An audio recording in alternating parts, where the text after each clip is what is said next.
For decades, Africa exported its crude oil only to buy back refined fuel from the rest of the world. Now, Africa's richest man says that he wants to change that colonial model. Aliko Dangote has confirmed plans to build a new mega-refinery in Kenya's port city of Lamu.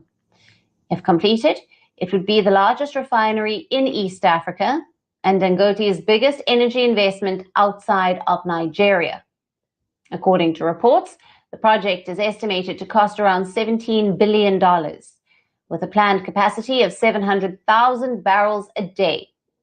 The refinery will be built in Lamu on Kenya's Indian Ocean coast, and if everything goes according to plan, construction is expected to take about 30 months. Now, the project is designed to process more crude oil inside Africa instead of exporting it overseas and importing finished fuel at a higher price. It also extends Dangote's refining network across the continent. With Lagos on Africa's Atlantic coast and Lamu on the Indian Ocean, Dangote is building the continent's first two-coast energy empire. Reports say the site surveys, soil testing, and early engineering work are already underway for the refinery in Lamu. Kenya's location makes it a natural distribution hub. All right. Welcome to This Week in Africa, your weekly live stream where we talk about all things Africa news and bring you up to speed on what you should know. I'll be joined momentarily by our co-host, Gloria Ayo, but I am Joe Hatagwa, the founder of Authentic African Media, and what we do is we help people visit, move, and invest in Africa. We also do these weekly live streams where we talk about things happening on the continent of Africa so you can be aware of what's happening in places you might be planning to visit, move, and invest in. As you heard at the top, Dangote is building a $17 billion oil refinery in Kenya. We also are going to cover the fact that France has officially exited the Burkina Faso region. Also, we'll talk a little bit more about why Nigeria's Dangote Refinery just bought UAE crude oil.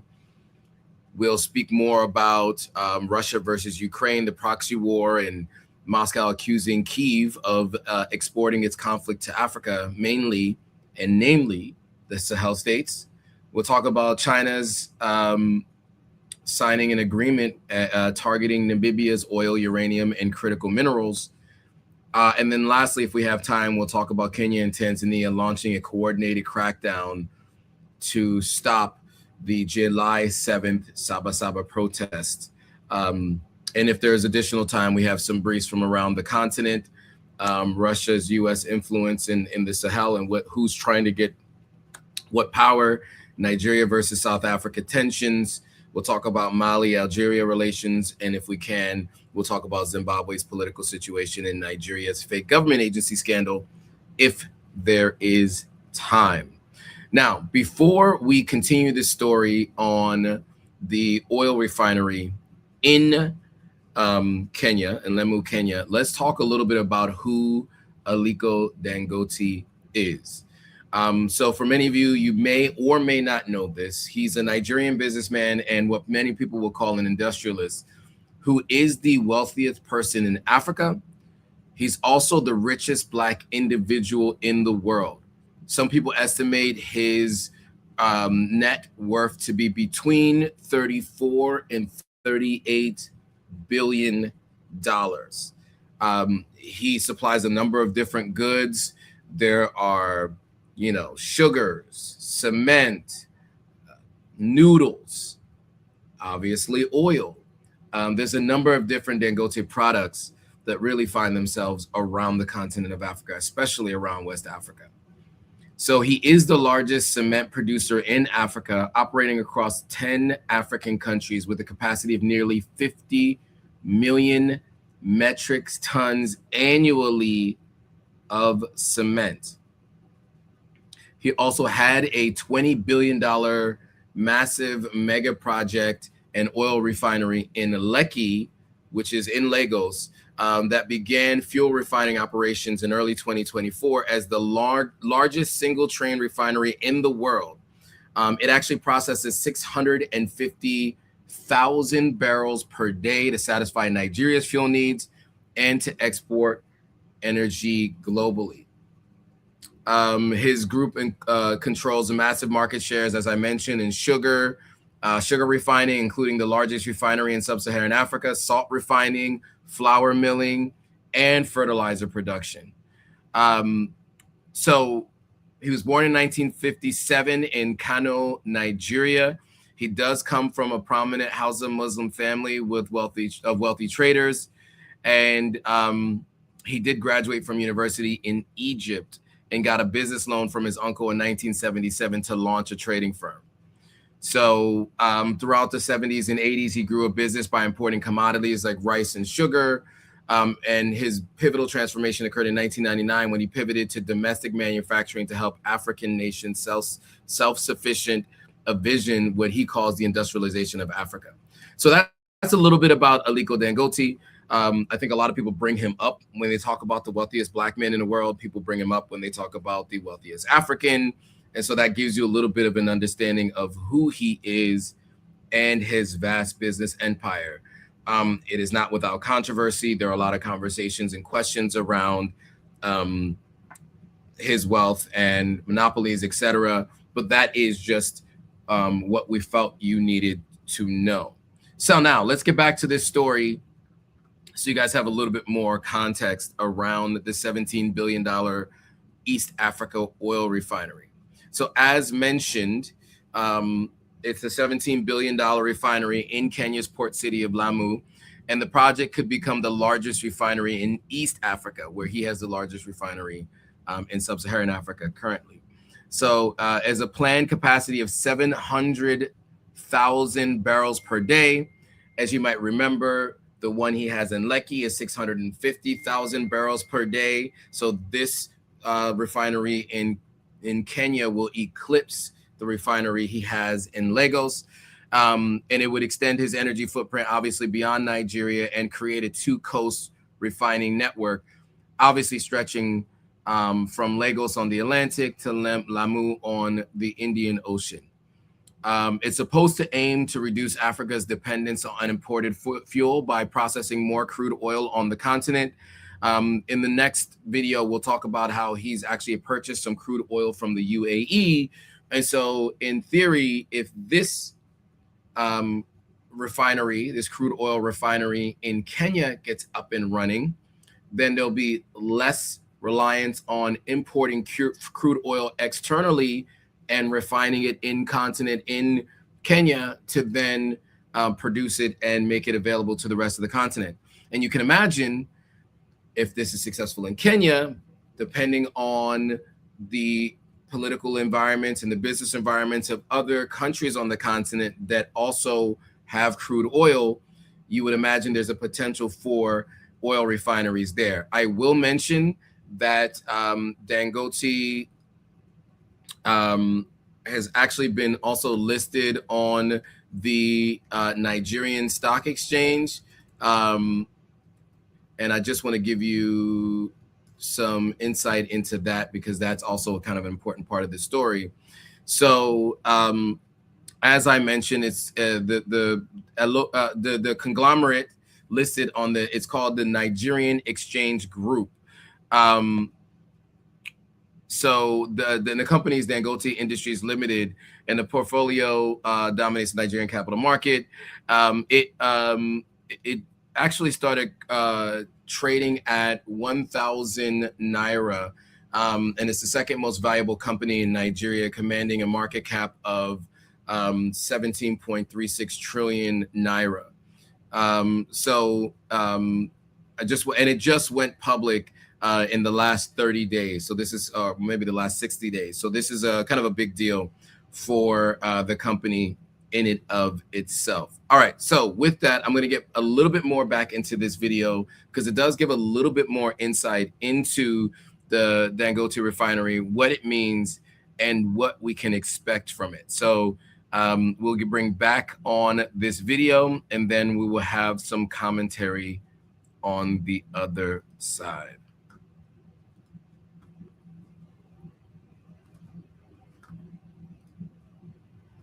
The East African country is perfectly positioned on the Indian Ocean to serve as the primary fuel valve for the entire region.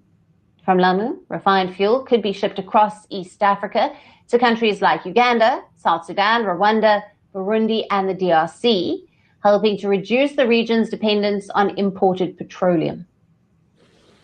We do not want to be held hostage anymore by the Strait of Hormuz. We do not want to be held hostage by wars that are started by other people. We have our own resources here, and we are saying we are going to use our African resources to industrialize our region. And that is why we have asked Aliko Dangote here to do a research. But building the refinery may be the easy part. Keeping it supplied with crude oil could be much harder. A refinery processing 700,000 barrels a day requires an uninterrupted supply of crude oil, and right now the regional supply chain is highly fractured. Kenya has yet to start commercial oil production. South Sudan's oil still depends on export routes through Sudan, and Uganda's future production is tied to a separate export pipeline to Tanzania. Now, that also sets up a new commercial contest. Uganda's oil projects are led by French giant Total Energies. Whether that crude is ever diverted to Dangote Refinery could become one of East Africa's biggest questions. So as you can see, there are a lot of complexities for this to even get off the ground. As stated in that video, the easy part is actually building the refinery. The more difficult part is actually getting the crude oil to the refinery.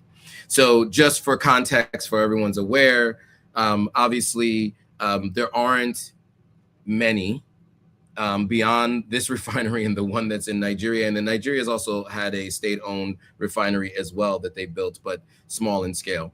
And they reopened it. It was opened in the 70s, and I think they reopened it recently.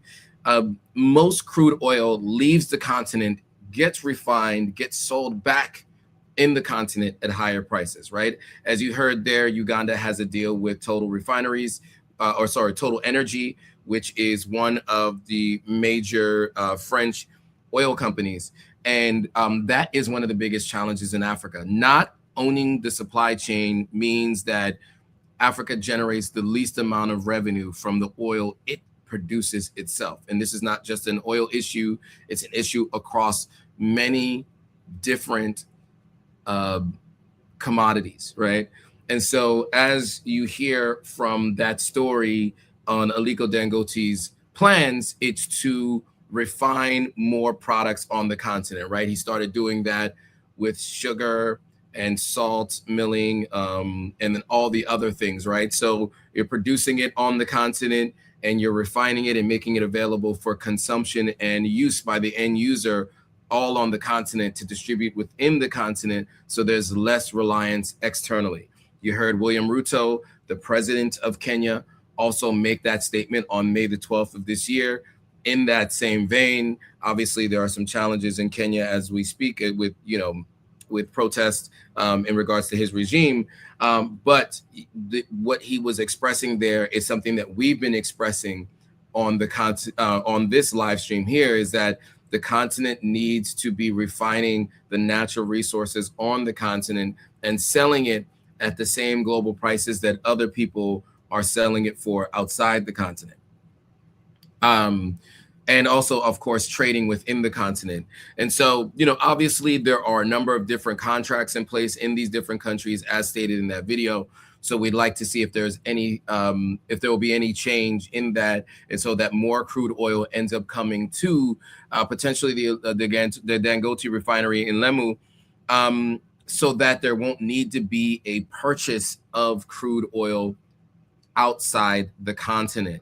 I was going to play more of that video, but I realized in the interest of time, let's talk about why Nigeria's Dangote Refinery has bought UAE crude oil So obviously, as I mentioned, the current refinery that's in Lekki, Lagos, Nigeria today is massive, and it does 650,000 barrels per day, as I mentioned.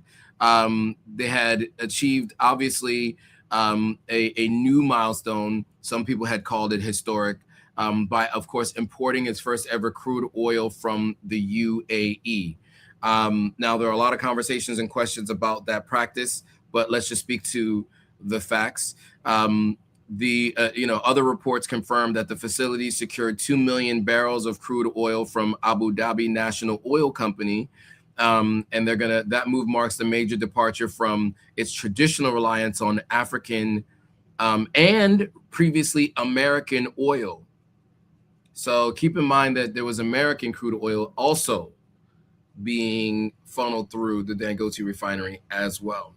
So what I will do is play a little bit of this video.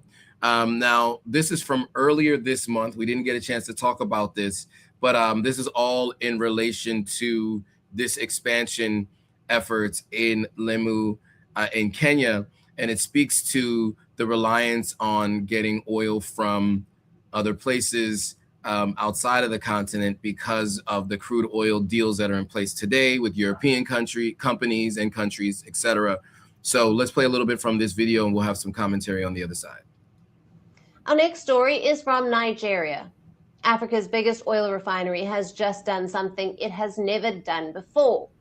The massive Dangote Petroleum Refinery in Nigeria has officially bought crude oil from a Gulf giant, the United Arab Emirates.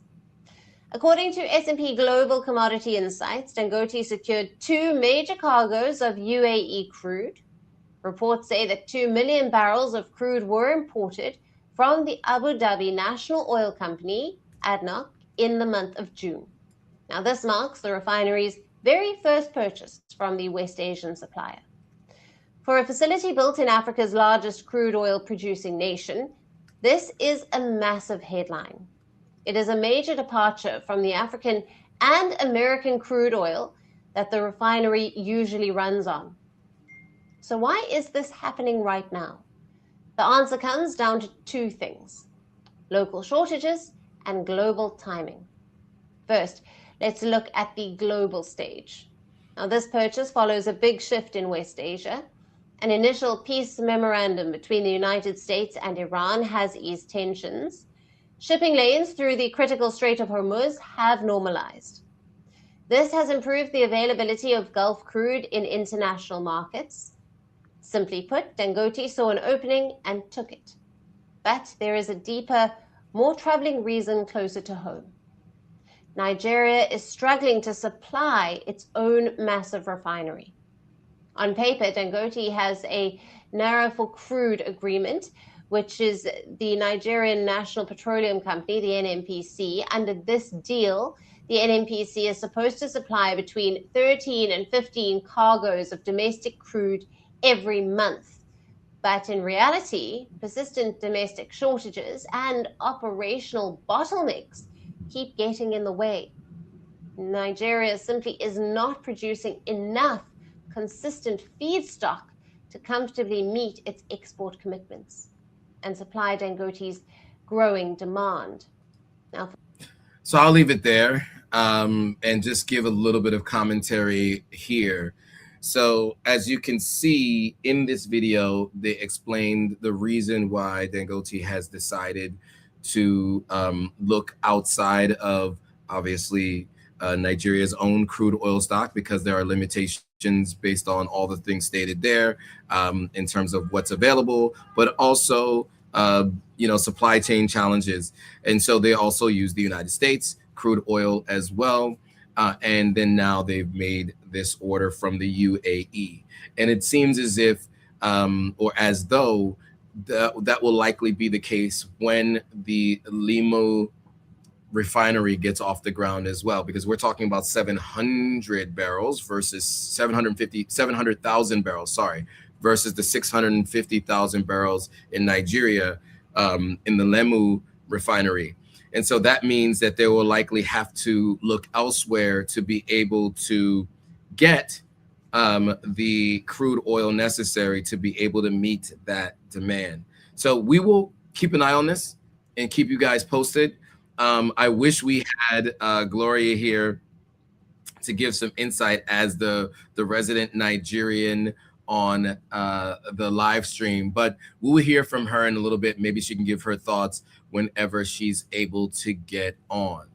In the meantime, we want to move to the Sahel and talk a little bit about what's happening in the Sahel.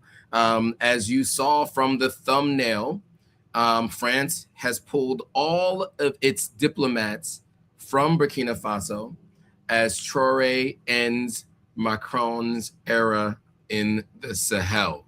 As you may have noticed in the recent months, there have been deals done between France and now what we're calling the Anglophone countries. So we're talking about in Kenya, in Ghana, and in other countries. You've seen France really try to bolster its efforts to build on those relationships, because those in the Francophone countries have decided to reduce and almost eliminate their relationship with the French country. And so I think it's just important to know that the Sahel is thriving without France, and we will get into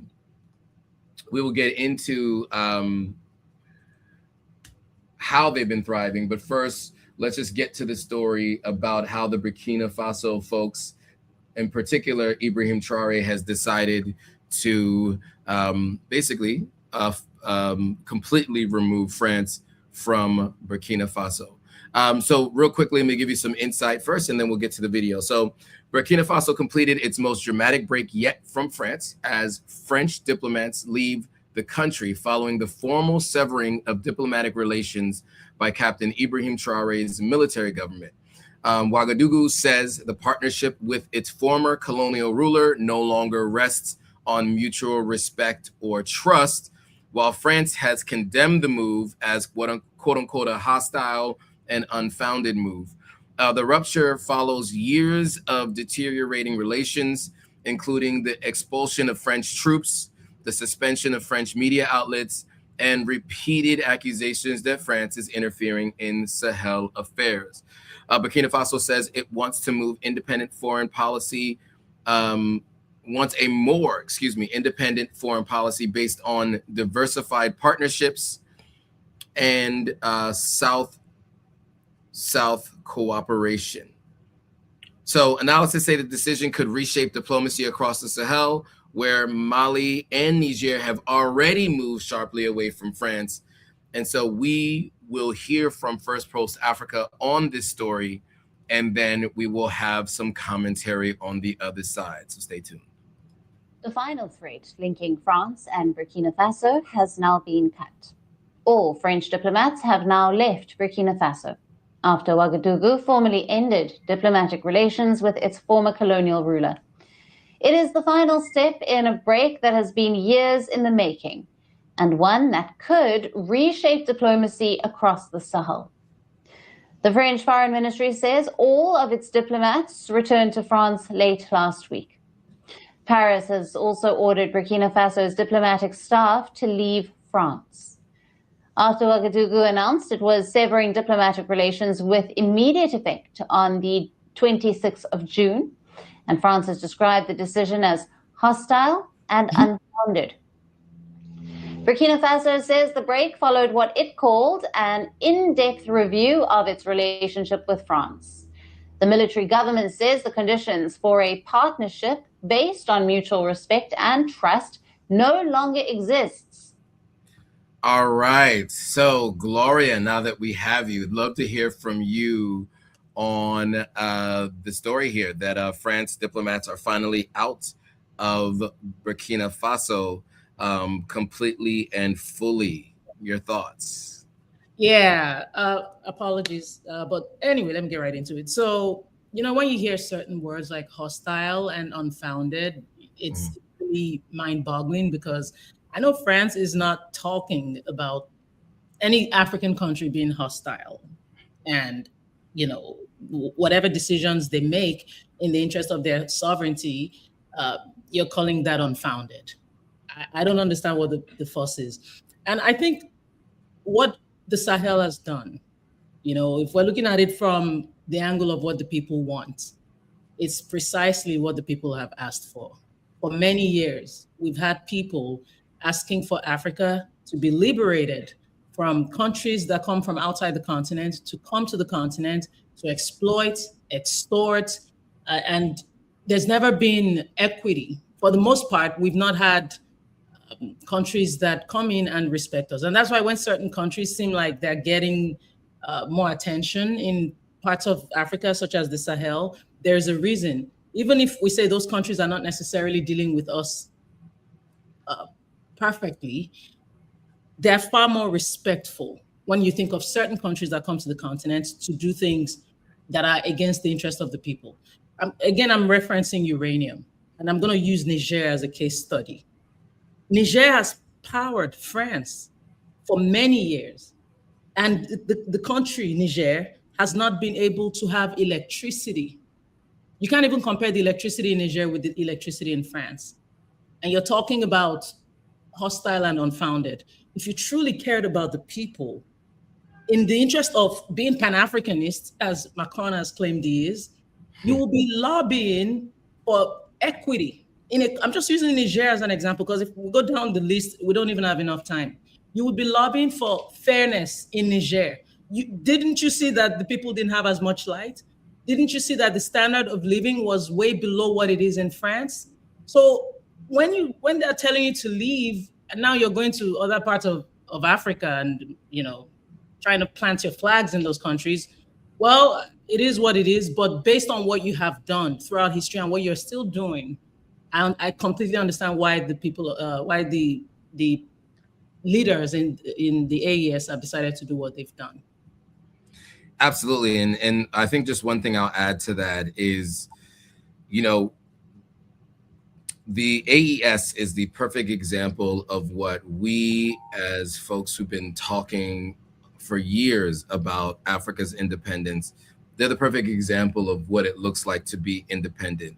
I mean, perfect example just in terms of being able to find ways to grow their countries, grow their economies without bad trade deals and working together. Now, there still has been some dependence on outside deals, right? Because obviously, as you mentioned, you know, they are doing deals with other countries, specifically Russia, for example, and deals with China are happening all across the continent. And so there isn't a complete self-reliance.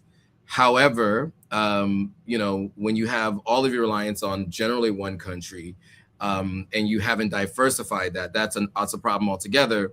And also, if you haven't found a way to operate with your neighbors, with security agreements, with trade agreements that benefit the people, then all you're doing is lining the pockets of the wealthy. And that is why the coups in those countries, or what we're calling revolutions in those countries, have continued to succeed even after many attacks from the outside, right? And they continue to have support from people within their countries and outside of their countries, because we're able to see what they're doing for their people.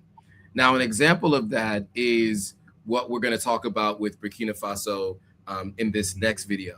So between the 3rd of June and, between the 30th of June and the 3rd of July this year, Burkina Faso implemented several measures to improve the public health of its citizens. The government inaugurated a new clean drinking water production site, distributed 4 mobile hospitals to the army, and provided ambulances to rural villages. So this is a snapshot of a few of the new updates that comes amid a much broader effort to improve national and regional health. So on the 24th of December, Burkina Faso also inaugurated a university hospital center and its radiotherapy center, and it's West Africa's largest teaching hospital, with support, of course, from China. So I'm going to play this video from Sovereign Media, I also shared it on my page as well. I'm a collaborator on it on Authentic Africans Instagram page. And so is Gloria as well. So you can find it on any of our Instagram pages, but we'll play this video and give you a little bit more insight into some of what Burkina Faso has done in addition to, removing France, but finding ways to improve their country without its former colonial masters. Burkina Faso is working to improve access to healthcare services throughout the country. On 3 July 2026, Burkina Faso's Prime Minister, Rim Talba Jean-Emmanuel Ouedraogo, inaugurated a center for producing clean, filtered drinking water in the rural community of Duru. The drinking water will serve the people in the towns of Yako, Bousse, and Gursi, as well as 8 villages. Meanwhile, on the front lines where the armed forces are fighting what the AES governments allege are Western-backed terrorist groups, the government provided soldiers with 4 new mobile hospitals on 1 July 2026. The hospitals are equipped with imaging facilities such as a scanner, an X-ray machine, and a lab for blood work. Each hospital also has a high-power generator to ensure reliable electricity access. On the same day, Burkina Faso celebrated a new cohort of nephrology doctors trained entirely within the country and ready to serve the local population. While 13 of the new doctors are Burkinabe in origin, 1 doctor is an international student from Congo and 1 is from Benin. The day prior, on 30 June 2026, the government of Burkina Faso provided 2 rural villages in the Zandoma province with fully equipped ambulances for medical emergencies. These villages had previously been using motorbikes and bicycles to transport sick patients in need of urgent care. Each of these events, aimed at improving health conditions in Burkina Faso, occurred over a span of 4 days from 30 June to 3 July 2026. All right, if you guys want to watch the rest of the video, you can head over to either one of our Instagram pages to watch that. But Gloria, just maybe let's give some thoughts to what has been done here. And actually, you know what? Let me do this before we do that, because I realized that there's another story that I wanted to cover that I sent in our group chat. And really quickly, it's not a video, but I'll just share a really big update. And we haven't covered that yet. So sorry, let me just do that really quickly. But, so also, in addition to what you just saw in that video, on the 9th of July, so that was between June 30th and July 3rd, what we just talked about, or what you just saw in that video. On the 9th of July, the government of Burkina Faso approved the launch of the country's first state-owned and operated industrial gold mine. The mine is located in the town of Yako, the birthplace of Thomas Sankara, who obviously was one of the more prominent revolutionary leaders of the continent of Africa, who was unfortunately unalived and removed from office. And that's a conversation we definitely need to have. But we've kind of spoken about him previously, guys. If you're not aware, look it up. And his estimated, and so, and this mine has an estimated 10.7 million tons of ore. So the government anticipates that this mine will create 1,200 local jobs in the community, while the government plans to spend over $56 million on the project. The expected revenue will likely exceed $68 million. So Burkina Faso, like its neighbors Mali and Niger, is working to exercise greater control over its resources. Under President Ibrahim Traoré, Burkina Faso has nationalized 5 gold mining assets, including 2 different mines previously owned by London-listed Endeavour Mining. The nationalization of this particular mine was also finalized under Ibrahim Traoré. So the mine was previously controlled by Canada's mining corporation, or one of Canada's mining corporations, Trevali, but was shut down after 8 Burkinabe miners lost their lives trapped underground. So now let's get to our thoughts. So I'd love to hear from you, Gloria, on this story of Burkina Faso kind of taking control of its resources and continuing to make strides towards rebuilding its country and really taking control of its resources and its health. Yes, and this is part of why countries like France have to leave. because you can't have true sovereignty of your own resources if you have certain people there who are only there to protect the interests of their countries. Of course, I just made reference and did the comparison, the case study of Niger and France and the state of both countries. And one country was powering and fueling, basically helping the other country. So this is all we're about. And this is why, regardless of how you feel about the leaders of the Sahel, you cannot deny the fact that it feels great seeing our leaders taking control of our own resources. And going specifically to Burkina Faso, we saw thank you, sovereign media. Thank you. This is why we need our own media. Thank you so much, sovereign media. We know there's been some things that have happened in the past that have clamped down on free speech of people, basically being able to highlight, the great things happening on our continent. And that brings me to another point, the media. We've time and time repeatedly talked about the coverage that we get in the news. When Joe and I are sourcing for stories throughout the continent, and when it comes specifically to the Sahel, anytime it's something negative, we see a lot of stories on it. We see a lot of major platforms covering it. But everything else that has been covered, such as the things we're highlighting, taking control of their gold mines, building infrastructure, the hospitals, training the people, we don't see that. We don't see that in major, on any major news platform.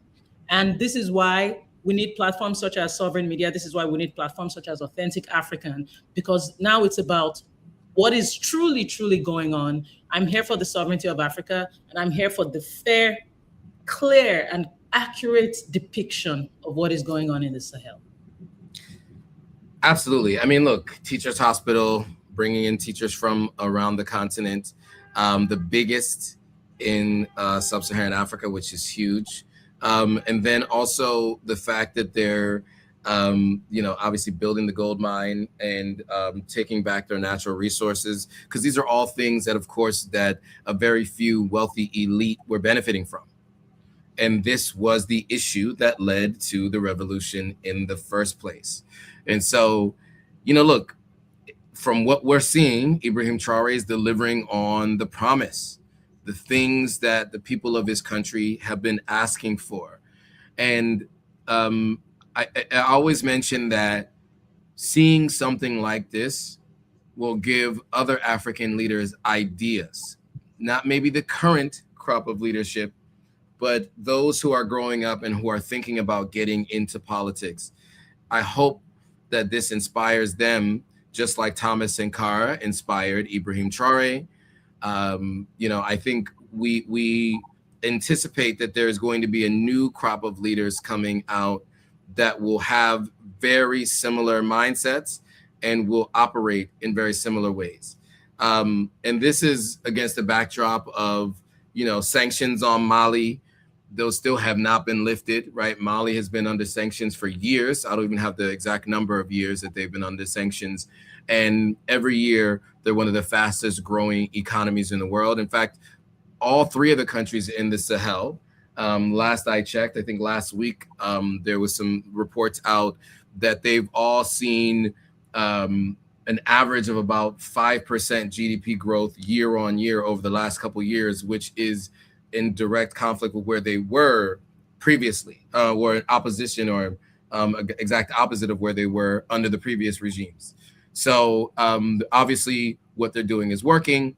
And, as you said, we are here for the expansion.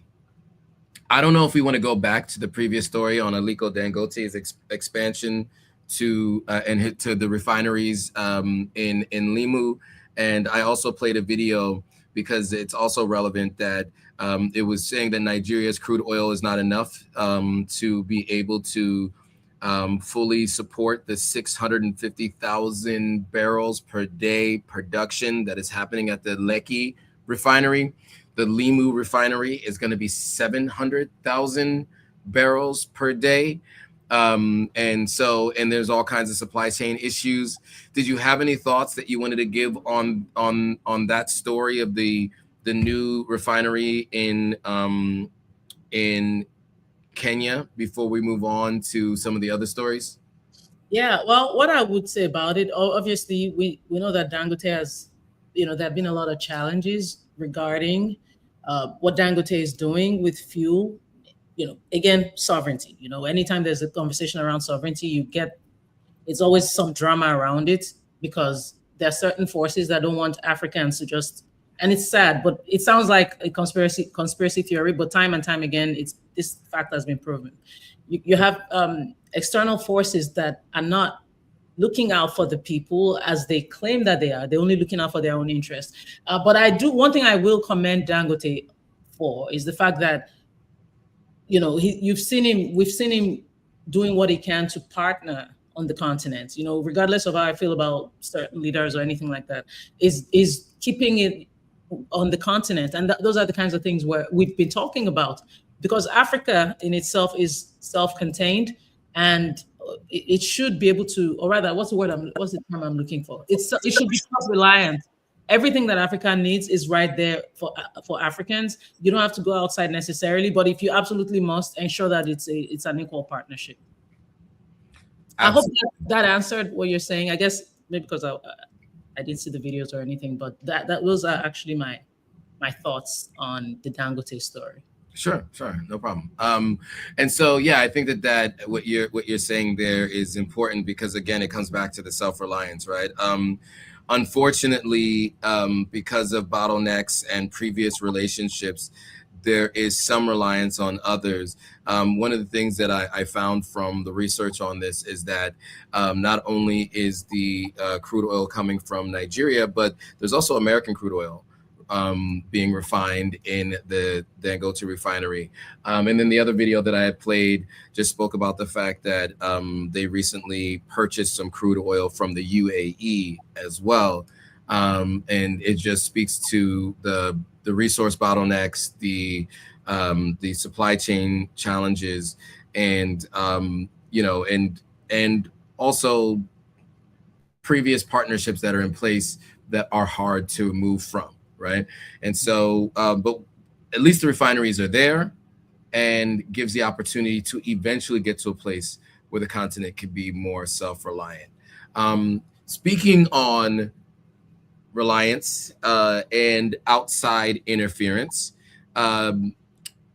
First Post Africa reports on Russia versus Ukraine proxy war. What they describe as that's what they describe it as. And what they're saying is Moscow is accusing Kyiv of exporting conflict to Africa. So a little bit from First Post, they say the Russian-Ukraine conflict is increasingly spilling beyond Europe, with Africa emerging as the largest area in their geopolitical rivalry.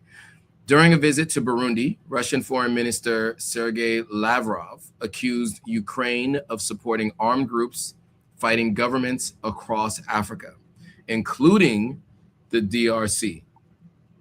Kyiv has rejected these allegations as Kremlin disinformation, accusing Moscow of trying to distract from Russia's own activities across the continent.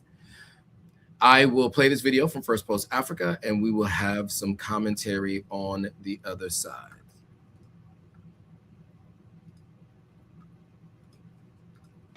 Russia has opened a new front in its war of words with Ukraine. Now, this time, the battlefield is Africa, caught between two warring powers.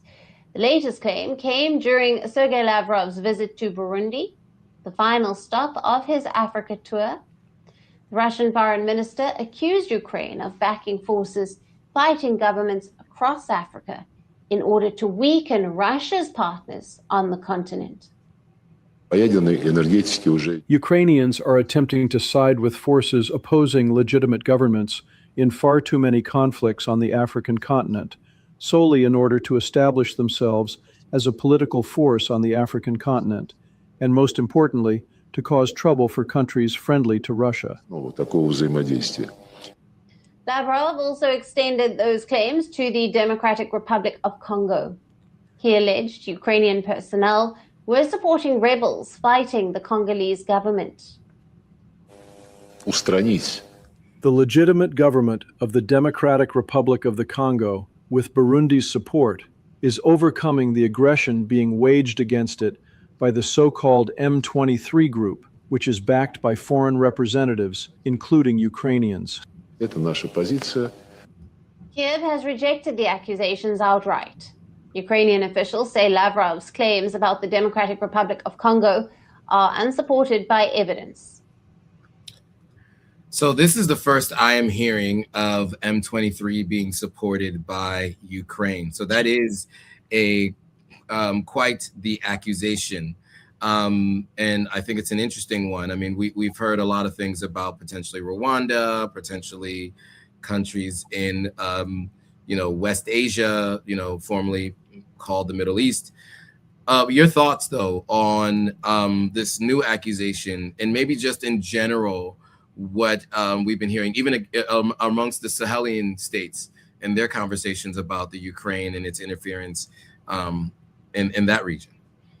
Yeah, those are some really heavy accusations. But Joe, I'm going to kind of come from a completely different angle. When we see stories like this, of course, this is the first time, like you said. I mean, it's kind of been, they've kind of had the back and forth, but this is like, I guess, some sort of climax as far as this particular story. Of course, at one point it was about who is taking African fighters. Is it Russia? Is it Ukraine? Now, but who are they fighting over? The continent of Africa. I don't care what anyone says about Africa. You can call Africa whatever it is you want to call Africa. But one thing you cannot deny is that Africa powers the world.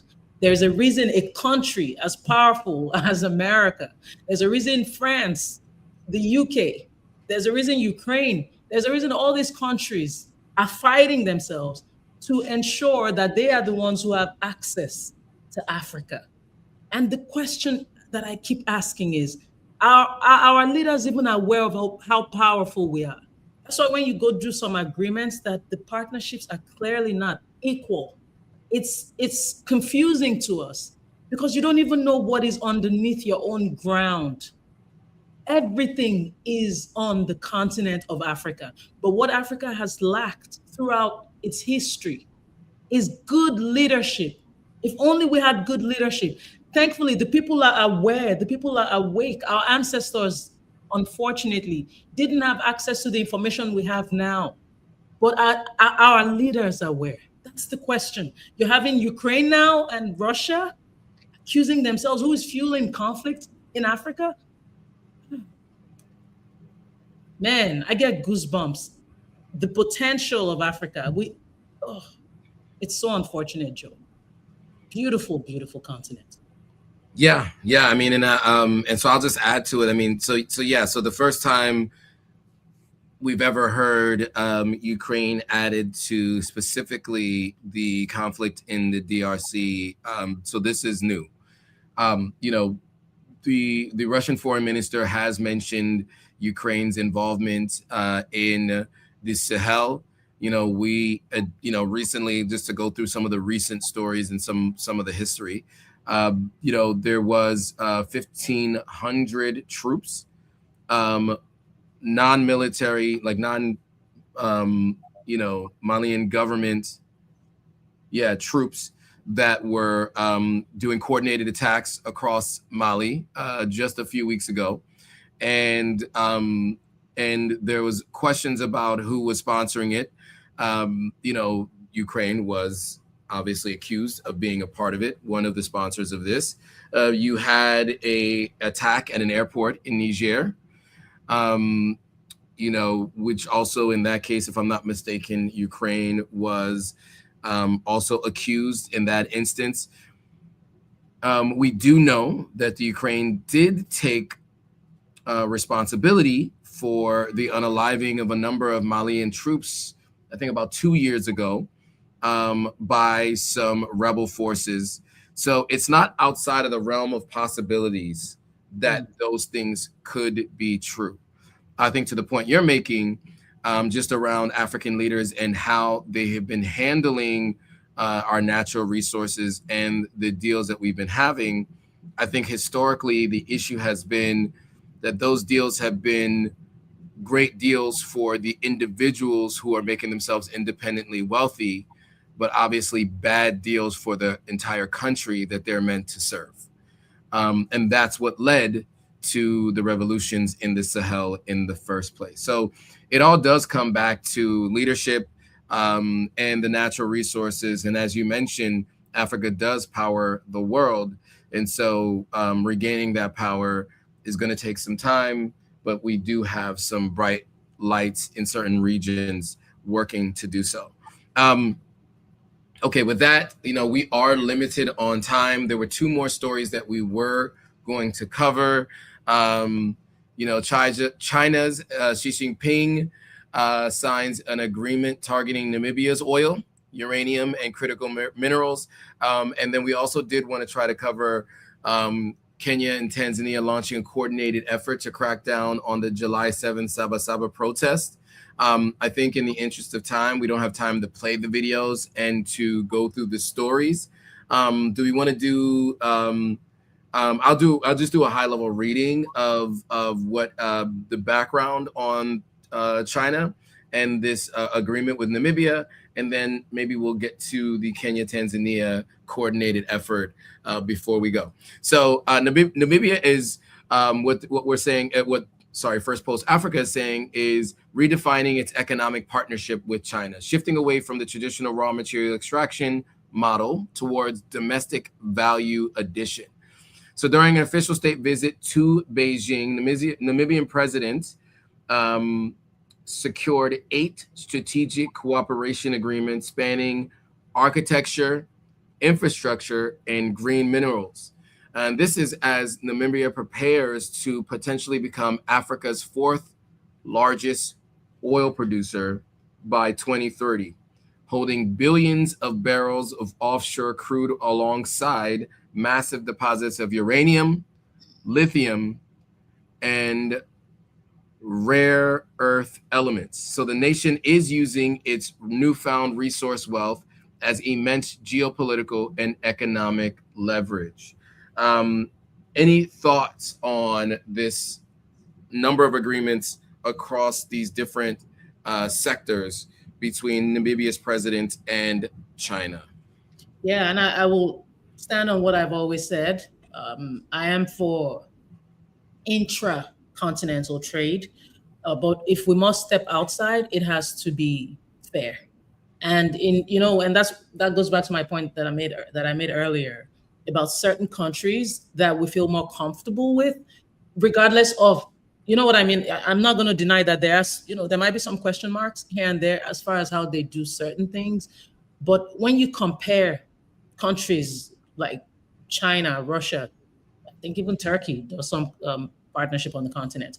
When you compare these countries with what certain countries have done, it's a huge contrast. But I do want to commend the Namibian president. Of course, we're hoping that, we're dotting all our I's and crossing all our T's. But I definitely do commend the fact that this woman has done what she can. But we haven't had, I don't think there's such a thing as perfect leadership per se. But from what I understand, she's aiming for something that's more fair as far as in this deal with China. Absolutely. And I'll just quickly add that, look, we're spanning across multiple industries. And I think one important one is manufacturing, or two important ones, manufacturing and infrastructure. Because as you guys are probably aware, China has probably been the foremost leader in manufacturing and infrastructure over the last 25 to 30 years. In fact, so much so that the manufacturing of almost all of the goods and services that the United States sells domestically has been some way, somehow through the East Asian pipeline, right? Whether that's Malaysia or Taiwan or China, much of the goods manufactured and that end up being goods and that are used in the States do come from there, and from many parts of the world, in fact. And so I do think it's important that if you're going to try to build out this infrastructure as a country, you learn from those who've done it at a high level and have really turned around the kind of the global trade through the use and the growth of these sectors. So that's what I'll say in terms of the deals and the understandings. I mean, ideally, we want to be self-sufficient, but maybe this is a step towards that process. Now we are running out of time, so we don't have time to go into the story of Kenya and Tanzania executing a coordinated show of force to suppress planned anti-government protests that were supposed to happen on July 7th. But I will say that as we go on, these are the themes and the topics we're covering: economic independence, sovereignty, and also civil disobedience. I think those are kind of the topics that we tend to cover here. And we will always stand with the people and look for a more equitable and also self-reliant continent. Any final thoughts before we go? I think we've covered everything, but thank you all so much for tuning in. See you next time. All right, thanks for watching, guys. Make sure to follow us on all platforms at the Gloria AO and at Diaspora Station, and then of course at Authentic African across all platforms. So we'll see you guys all shortly. Bye, guys.